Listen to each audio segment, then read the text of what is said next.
Bismillah, assalamualaikum, selamat datang kembali di Fakta Sejarah bagian ke-7, Rahasia Mertua Penganut Kejawen di Fakta Sejarah, yang ditulis oleh Kak Evi Silma. Ini dia selengkapnya.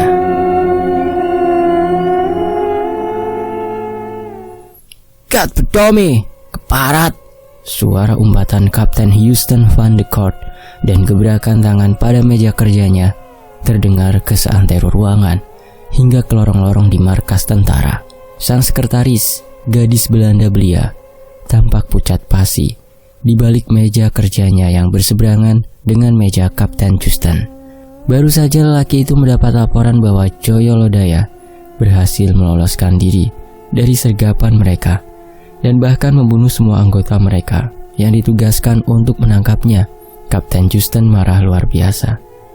Ia tak habis pikir, mengapa sulit sekali menangkap satu orang saja, pribumi seperti Joyo Lodaya itu? Bagaimana mungkin satu orang pribumi bisa membunuh sebanyak itu anak buahku? Orang pribumi, pasti tahu rahasianya kau.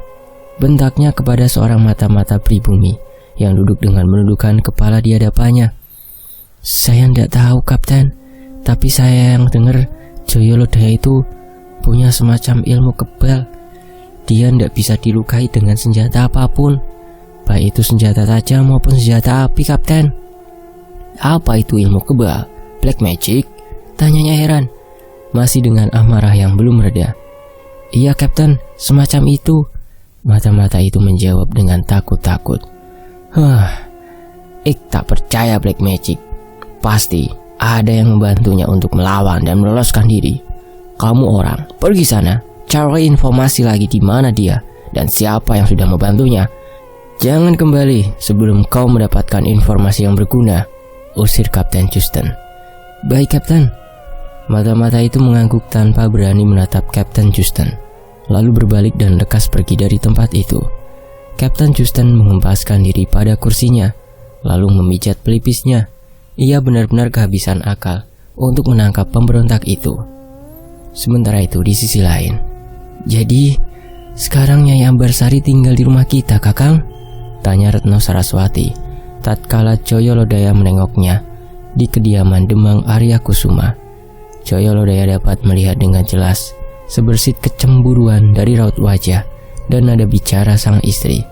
Mereka bertemu secara sembunyi-sembunyi di dalam istal milik Demang Arya Kusuma. Joyo Lodaya menghela napas dalam-dalam. Aku tak punya pilihan lain, Dik. Kakang Waluyo terbunuh karena company yang memburuku hingga ke rumahnya. Itu kesalahanku. Ia menatap Retno Saraswati dengan pandangan seolah meminta pengertiannya. Aku tak sanggup mengabaikan permintaan terakhirnya untuk menjaga calon anak dan istrinya. Retno Saraswati menggigit bibir bawahnya, menahan genangan air di sudut matanya. Namun usahanya sia-sia. Air mata itu pun akhirnya tetap saja mengalir.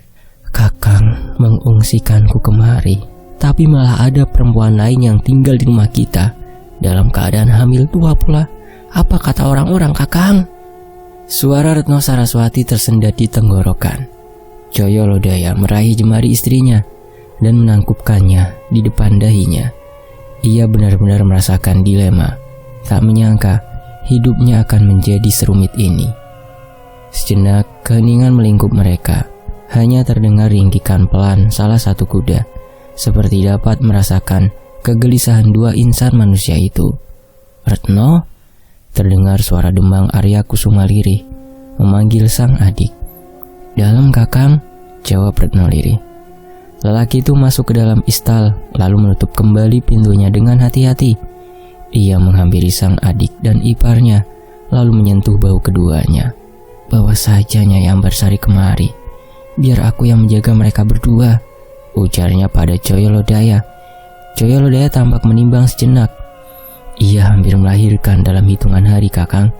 Perjalanan kemari akan sangat beresiko untuknya, apalagi kondisi tubuhnya yang semakin melemah. Sejak kematian Kakang Waluyo, ia sangat terpukul. Mereka semua terdiam. Beberapa detik kemudian, baiklah, aku saja yang pulang, ujar Retno Saraswati. Ucapan itu membuat kedua lelaki di hadapannya berkesiap. Jangan, mereka berkata nyaris berbarengan. Tak apa, Tong Retno Saraswati. Aku sehat walafiat, masih sanggup untuk menempuh perjalanan pulang. Aku tak ingin terus-menerus berada di sini dan terpisah dengan suamiku. Aku juga tak ingin mereka jadi bahan kunjingan orang. Ayo kita berangkat, Kang. Aku akan berganti pakaian sebentar. Tanpa menunggu jawaban, Retno Saraswati meninggalkan Iskal menuju ke rumah utama. Di sisi lain, Kapten Justin melemparkan topinya ke atas meja dengan perasaan letih. Tak disentuhnya makan malam yang sudah disiapkan oleh pembantunya. Pulanglah saja, Ti. Tak perlu menungguku menyelesaikan makan malam. Perintahnya pada seorang pembantunya. Nggih, Ndoro. Wanita separuh baya itu mengunci pintu dapur, lalu keluar melalui pintu utama. Kapten Justin membuka sebuah lemari kecil dan mengeluarkan sebotol vodka. Ia menuang cairan itu dalam sebuah sloki dan menghabiskannya dalam sekali teguk. Kapten Justin merasa sangat frustasi. Sudah hampir jatuh tempo batas waktu yang diberikan oleh atasannya untuk meringkus Joyo Lodaya. Namun hingga kini ia belum juga berhasil menangkap pemberontak itu.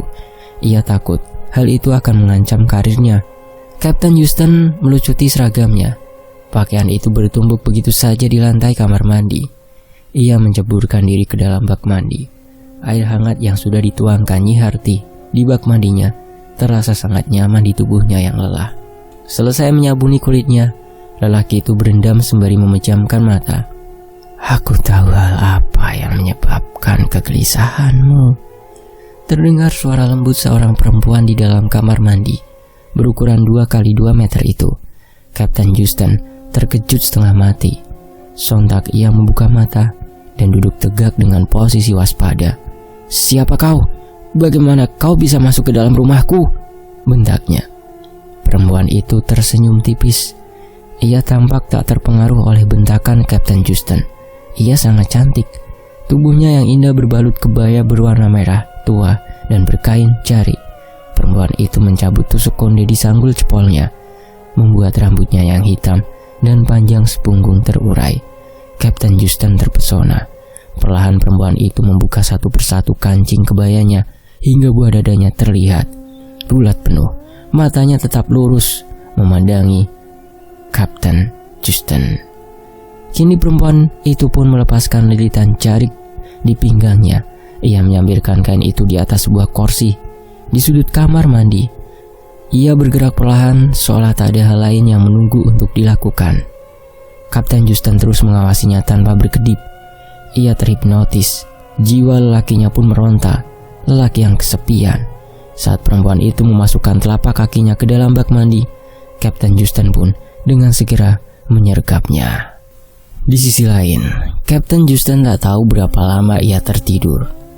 Ia jatuh terlelap begitu saja setelah persetubuhan yang menguras tenaga dengan perempuan misterius itu. Terdengar satu kali kokok ayam jantan di kejauhan. Aroma asap rokok di dalam kamar itu merasuki indera penciumannya, membuatnya terjaga. Kapten Justin membuka matanya, membiasakan diri melihat dalam kegelapan. Terlihat sebuah titik merah di dekat jendela.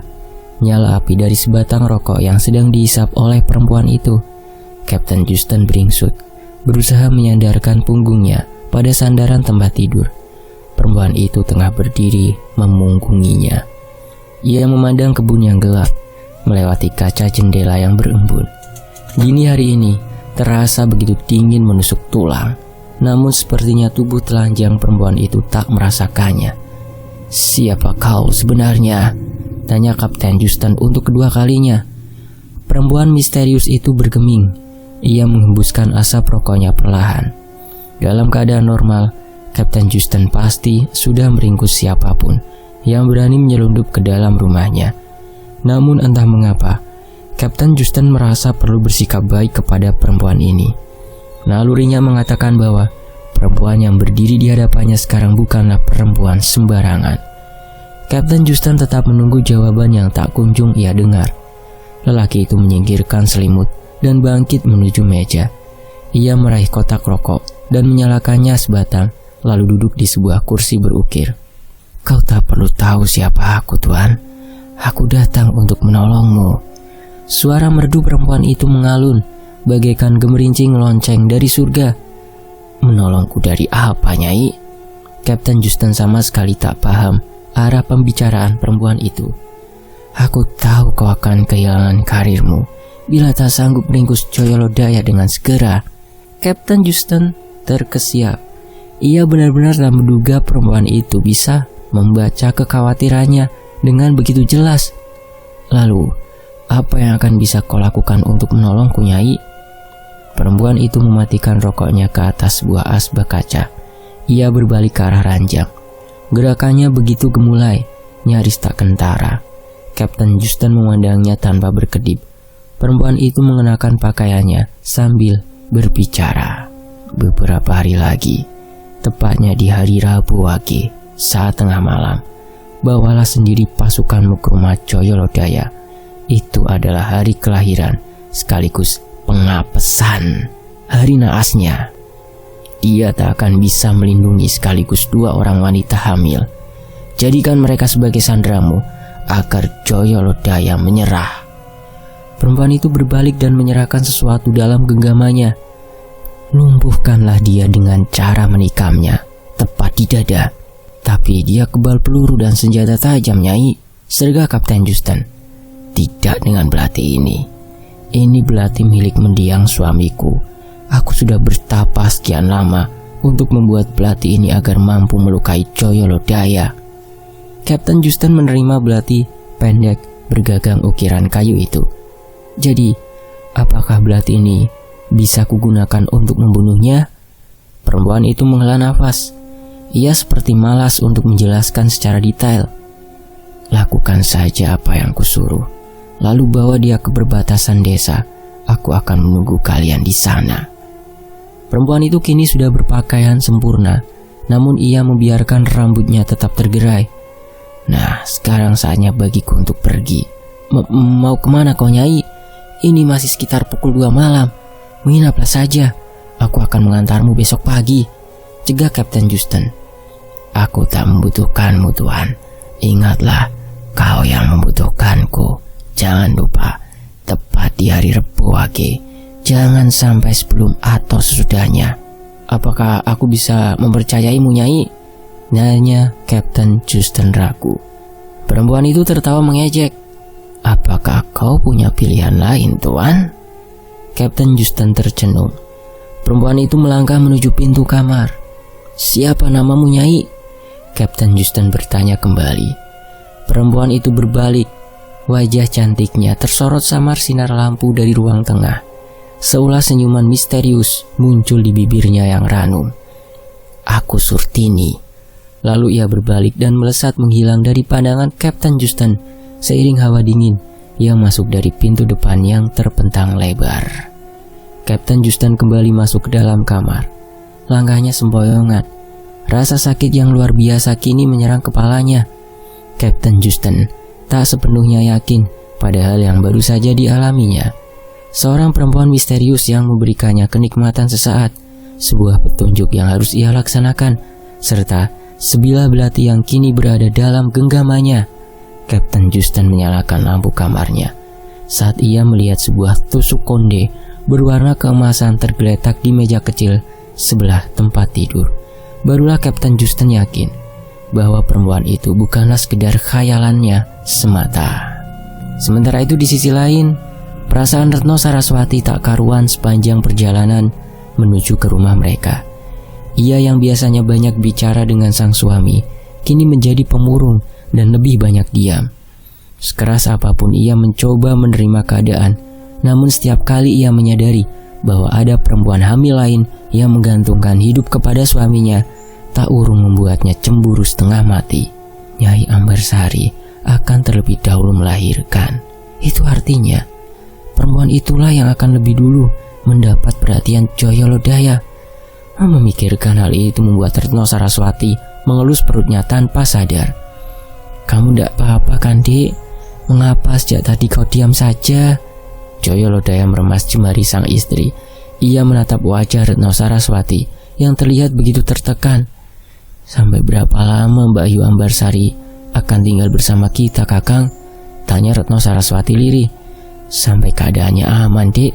Lalu aku akan mengantar Nyai Ambarsari dan bayinya untuk tinggal bersama dengan orang tuanya. Retno Saraswati hanya diam mendengar jawaban itu. Matanya berkaca-kaca, namun ia tetap memandang keluar jendela kereta kuda yang mereka tumpangi. Menjelang senja, tibalah mereka di rumah. Perlahan pintu depan terbuka. Seorang perempuan yang sedang hamil tua berjalan tertatih menuju halaman untuk menyambut mereka. Senyuman canggung menghias wajahnya yang pucat kuyu. Ia tampak lemah dengan tangan yang tertangkup di atas perutnya yang membesar. Retno Saraswati memalingkan wajah dari jendela. Matanya beradu pandang dengan Nyai Ambarsari. Seketika ia pun jatuh iba kepada perempuan itu. Retno Saraswati melirik saat Nyai Ambarsari berjalan tertatih menuju ke kamar mandi untuk yang ketiga kalinya. Semenjak Retno Saraswati duduk di kursi malas di ruang tengah, Joyo Lodaya sedang berada di Merapen sejak 2 hari yang lalu. Retno Saraswati hanya bisa berharap agar sang suami lekas pulang. Ia takut bila Nyai Ambarsari sewaktu-waktu melahirkan dan tak ada Joyo Lodaya di rumah itu, tak ada orang yang akan memanggilkan dukun beranak. "Sampean sakit, Bayu? Apa bisa ku ambilkan sesuatu?" tanya Retno Saraswati sembari beranjak dari kursi malasnya. Nyai Ambarsari menoleh. Wajahnya pucat dan berkeringat. Tidak, hanya rasanya ingin pipis terus-menerus." Retno Saraswati menghampiri Nyai Ambarsari dan membantu memapahnya. Ia mendudukkan Nyai Ambarsari pada sebuah kursi panjang dan menyelipkan bantal di belakang punggung wanita itu. Nyai Ambarsari mendesah lega seraya memejamkan mata. Dadanya tampak naik turun dengan cepat. Ia seperti sangat kelelahan dan menahan rasa sakit. "Apakah sudah waktunya?" tanya Retno Saraswati. Nada kecemasan jelas terdengar dari suaranya. Aku tak tahu," jawab Nyai Ambarsari pelan. Retno Saraswati pun menunduk tercenung.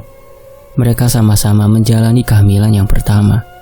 Masuk akal bila tak ada salah seorang dari mereka yang pernah merasakan bagaimana pertanda bayi akan lahir. "Tunggu sebentar." Retno Saraswati mengambilkan segelas air putih dan membantu Nyai Ambarsari untuk minum.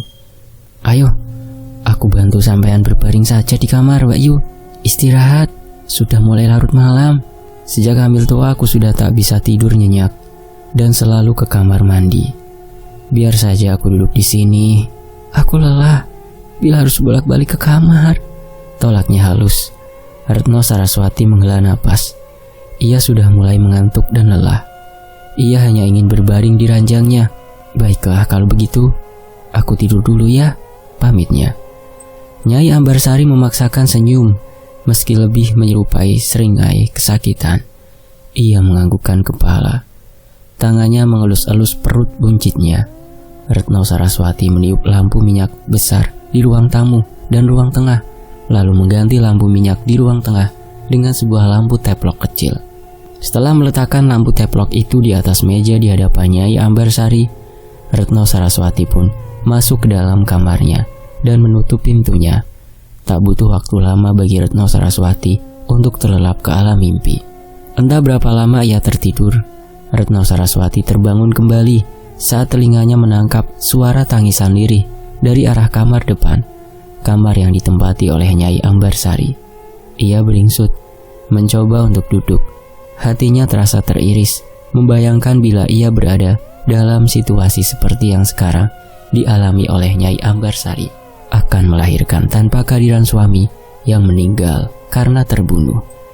Masih setengah mengantuk, Retno Saraswati mencari-cari selopnya lalu berjalan gontai menuju ke kamar depan. Pintu kamar itu terbuka lebar, gelap gulita di dalamnya, namun suara tangis itu telah berhenti. Retno Saraswati melongok ke dalam. "Nyai, bolehkah aku masuk?" tanyanya. Sekian lama tak ada jawaban. Semilir angin dingin meniup tengkuk Retno Saraswati. Ia menoleh, baru tersadar ternyata pintu depan terbuka lebar. Retno Saraswati merasa heran, siapa yang membuka pintu itu di tengah malam seperti ini? Ia kembali dikejutkan oleh suara tangis Nyai Ambarsari di halaman. Tak ingin terjadi sesuatu yang membahayakan perempuan itu, Retno Saraswati pun bergegas menuju ke halaman yang segelap jelaga. Di bawah sebatang pohon ketapang yang besar, ia melihat Nyai Ambarsari yang berdiri membelakanginya, seraya menutup wajah dengan kedua telapak tangannya. Perempuan itu terus menangis terisak. Hati Retno Saraswati benar-benar teriris mendengar isakan yang menyayat hati itu. "Mbak Yu," panggilnya perlahan.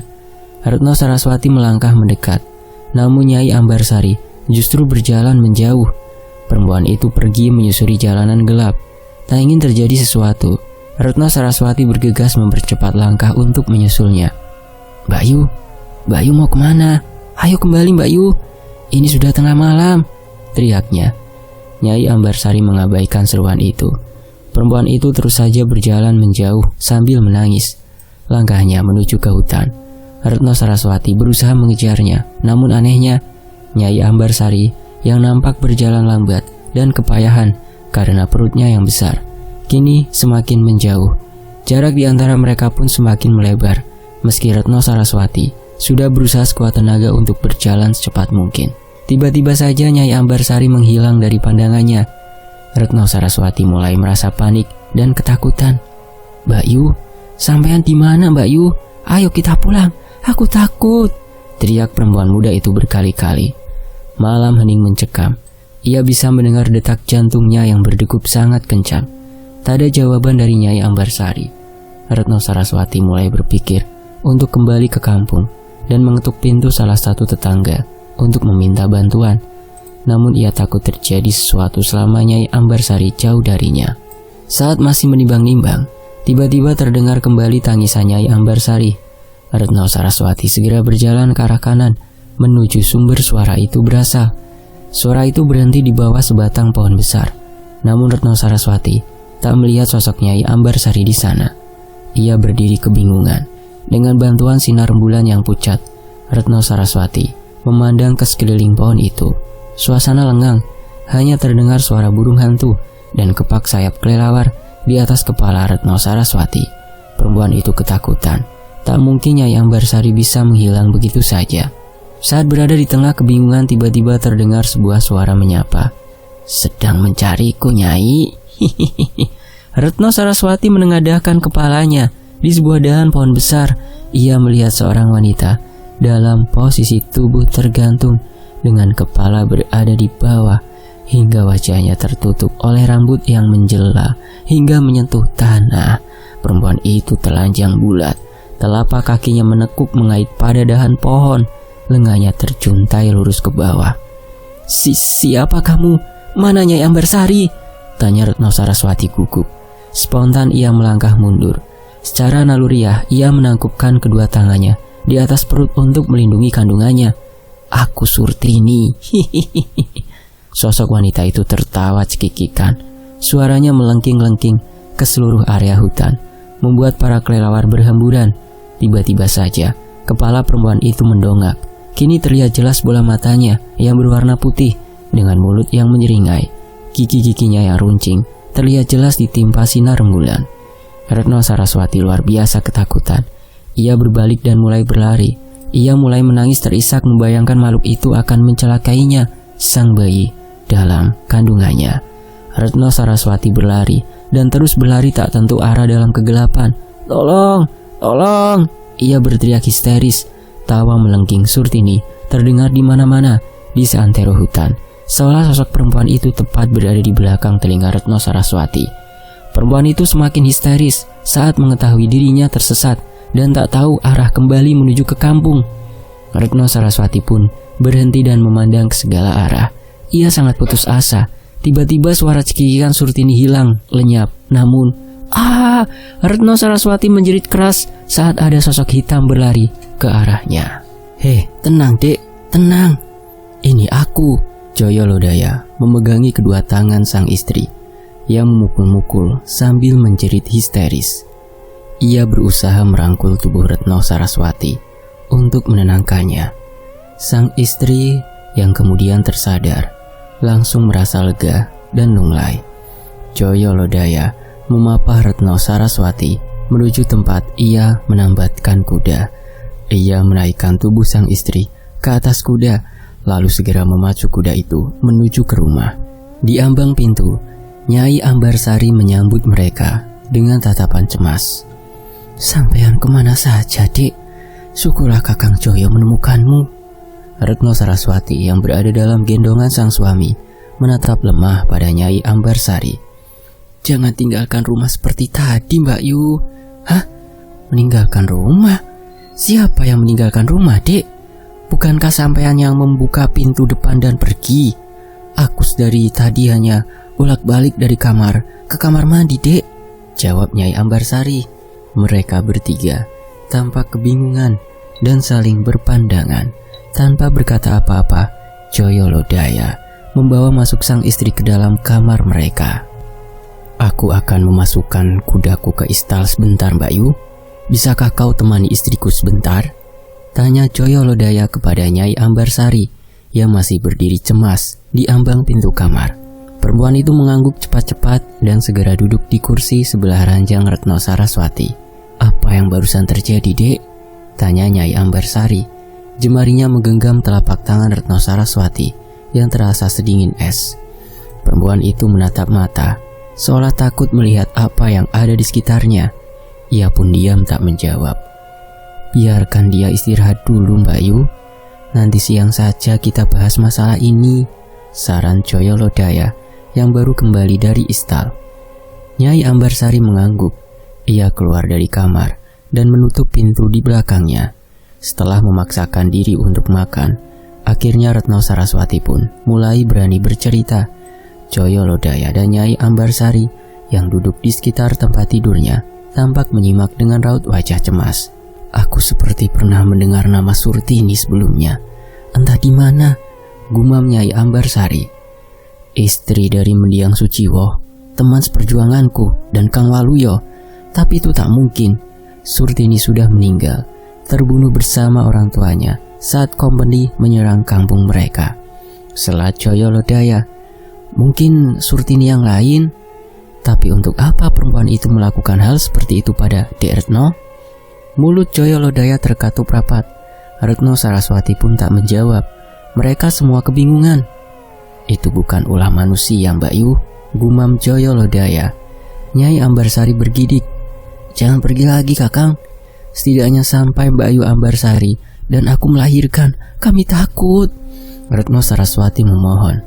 Joyo Lodaya menghela napas dalam-dalam. "Baiklah, Dek, janjinya." Sepanjang hari itu mereka bertiga murung dan tak banyak bicara, sibuk dengan pikiran dan praduga masing-masing. Hati Joyo Lodaya mulai diliputi keraguan. Apakah sebenarnya Surtini memang masih hidup?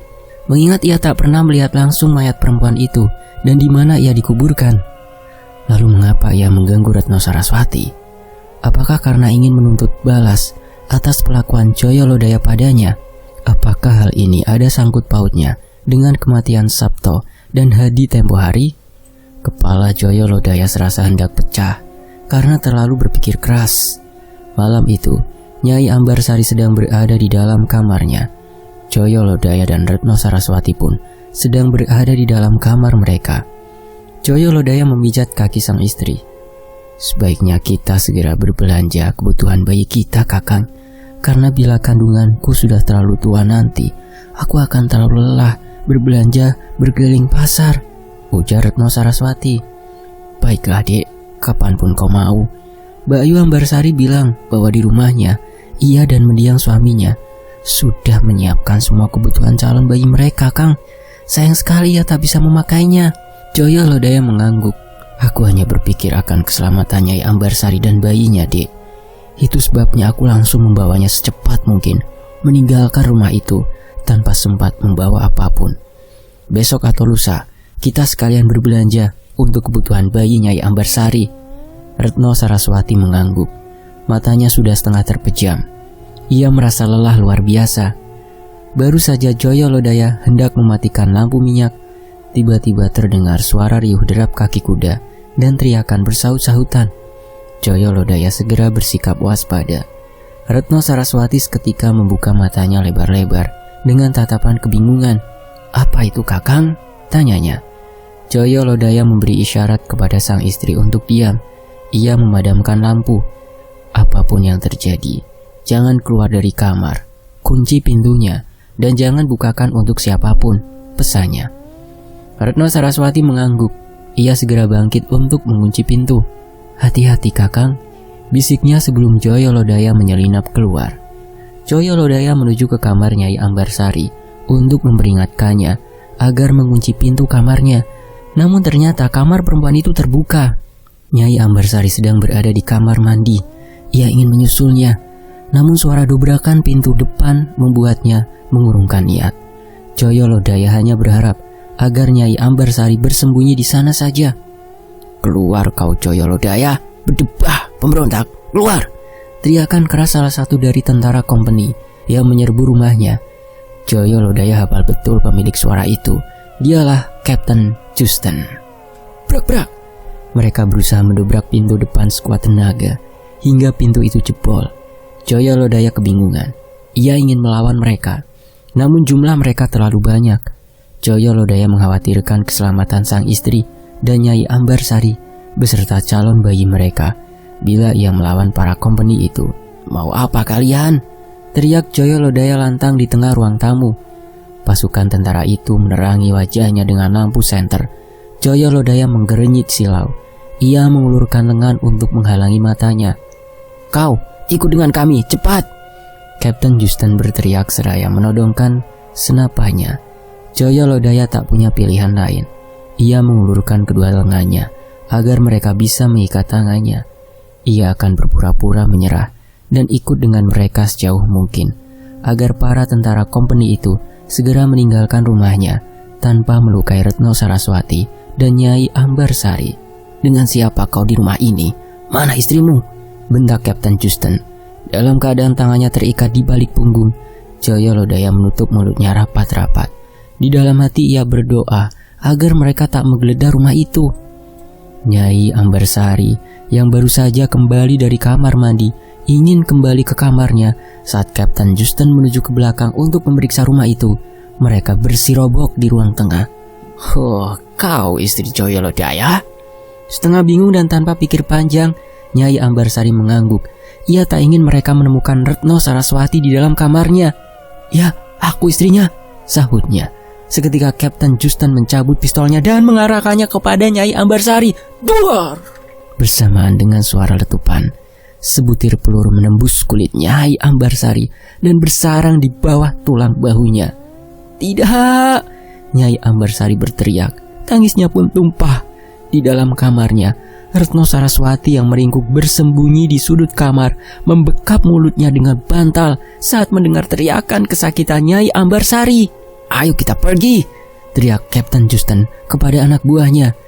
Mereka membawa pergi Joyo Lodaya yang terikat tangannya dengan cara menyeretnya dengan kuda. Huru-hara itu berakhir.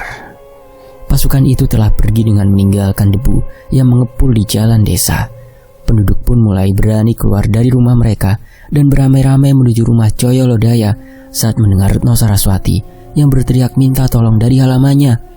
Saat masuk ke dalam rumah, mereka melihat Nyai Ambarsari yang tergeletak di lantai ruang tamu, sekarat bersimbah darah dengan air ketuban yang sudah pecah. Bersambung. Terima kasih Kak Episina. Terima kasih teman-teman yang sudah menyimak kisah ini. Saya pamit. Wassalamualaikum warahmatullahi wabarakatuh. Sampai jumpa di bagian berikutnya, tetap di Fakta